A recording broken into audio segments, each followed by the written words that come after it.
Kimdir bирөөгө 1000 сом же 1000 доллар карыз бердиңиз. Айтор канча суммада болбосун. 1 ай, 2 ай же 3 ай деп мөөнөт бердиңиз. Ал карыз алган адам үйүнө чыгып кетиши менен ушул сиз койгон мөөнөт келгенге чейин сизге сиздин пайдаңыз үчүн ал адамга карыз бергениңиз себептүү күнүнө бирден кабыл болгон ибадаттын соогу жазылып турат. Субханалла. Siz ibadat kılgan joksuz. Siz takır ibadat kılgan joksuz. Siz жөн эле bir 1000 доллар карыз бердиңиz да. Болду.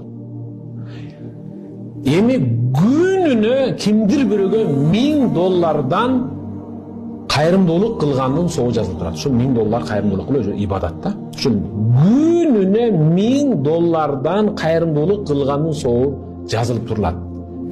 Төлөө мөөнөтү келгенге чейин. Kimdir